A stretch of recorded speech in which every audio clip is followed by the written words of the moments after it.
In the last chapter, chapter 3, what we looked at was the definition of complexity, and particularly this notion of real-world complexity and ruggedness.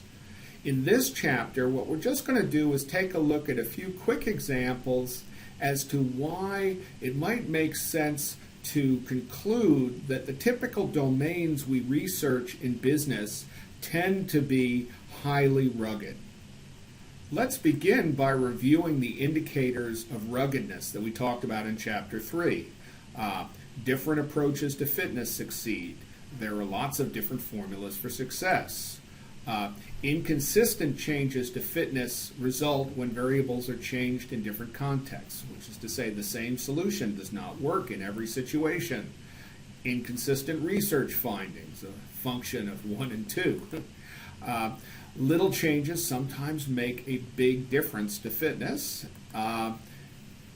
Entities tend not to move. They tend to get very sticky once they think they found a peak. And finally, this notion of turbulent dynamics. So what we're going to do is just take a quick look at some examples in business environments where these things appear to be reasonably good descriptions of the nature of the environment. Ruggedness implies that many different approaches succeed.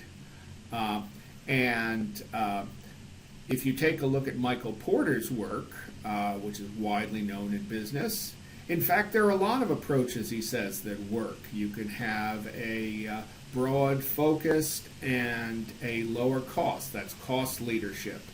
You can have a broad focus, higher cost, differentiating your product in some way, for example, as Apple does. You can have a narrow cost focus, deliver a few products at a very low price, and you can have a differentiation focus where you've got a narrow product line, but you do that product very, very well and can therefore charge more for it. Now, the significant thing about Porter's work is that Porter argues that where you do not want to be is in the middle, because his argument is that if you're in the middle, it will not work very well. Well, that would be a classic indicator of a fitness landscape, because if you're not on a peak, you're in a valley. So there are certain combinations that are going to work well, but there are other combinations that will not. And that, as I say, would be a classic example of what we'd expect from a fitness landscape. Another example of ruggedness is that something that works in one context will not work in another context. Well, there is a book, Chasing Stars, The Myth and Talent of Portability and Performance, which looked at investment analysts that changed firms. And in particular, they were looking at star investment analysts who changed firms. And what they found was two significant results. The first result was that star performers in one firm almost never achieved similar results after they moved. So it seems like the culture of a particular firm had a big impact on whether or not someone could perform effectively. The other research, which was rather interesting, is that the drop-offs in performance were much more pronounced for male analysts than for female analysts. And when they actually did the analysis and interviewed these analysts, what they found is that the female analysts tended to pay a lot more attention to the culture of the organization they were moving to before they made that decision to move, whereas the male analysts basically assumed that they could succeed in any culture. So in a certain sense, the female analysts were looking for a slightly more replicable situation than the male analysts, and as a result, they did not fall off as much in performance. This would be a classic example of a context-dependent response. Inconsistent research findings is another indicator of ruggedness, and we'll talk about this a lot more in Chapter 10, but replication doesn't occur that much in business literatures in general, but there has been someone who has studied it, and when they actually find articles that appear to replicate each other, what they find is very low levels of success. In the case of finance articles, 60% conflicted with the early results. And since most of these are hypothesis tests, 50% conflict would be like randomness, and only about 20% provided full confirmation, which is to say, when we try to do the same research in different contexts, what we find is different results. Clear evidence of ruggedness.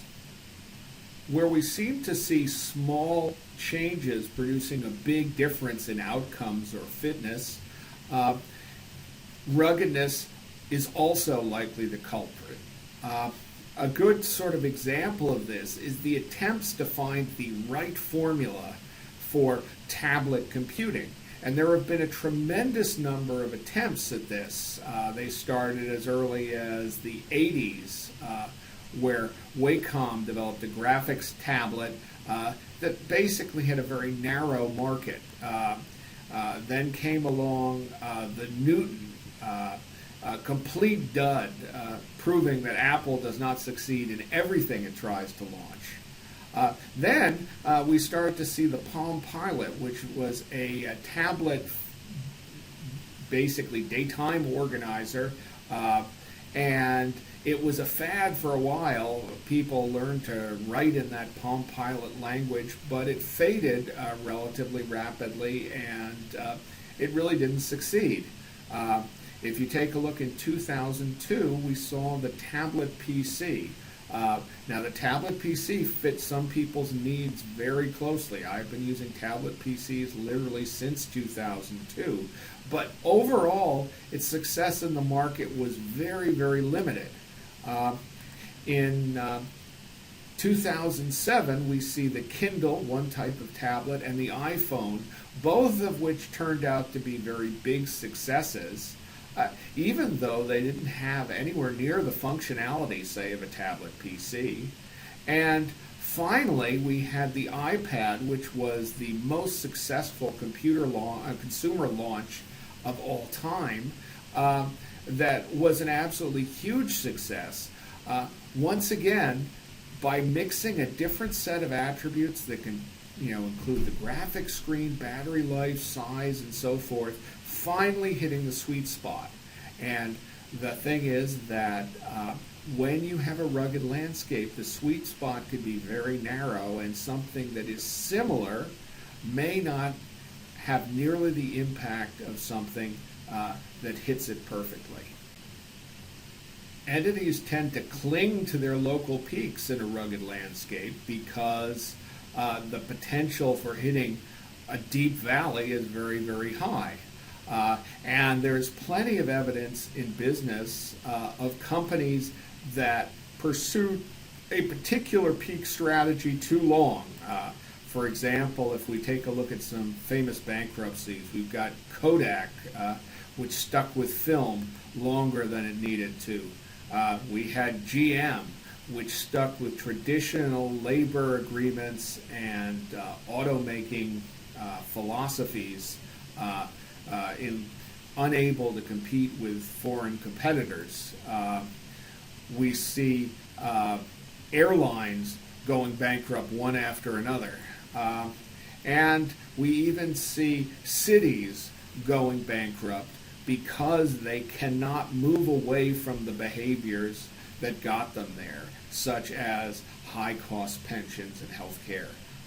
All of these things are the types of things that we would expect to see in a rugged landscape, where once you're on a peak, you continue that behavior because in the short run, it's better than any individual step you perceive that you can take.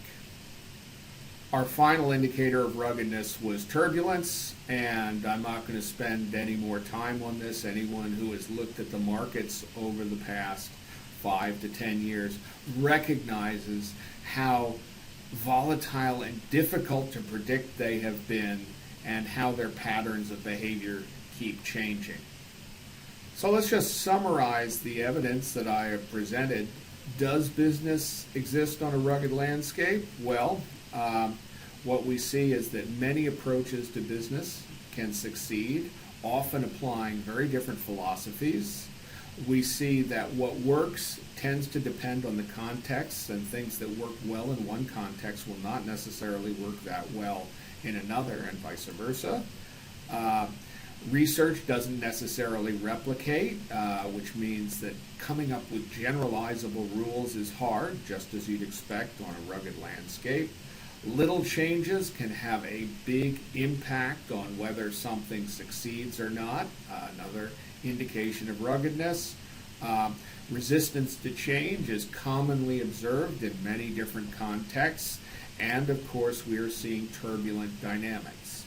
So, based on this analysis, one could make the reasonable hypothesis that a tremendous number of the fitness landscapes that we observe in the context of business are rugged in their behavior.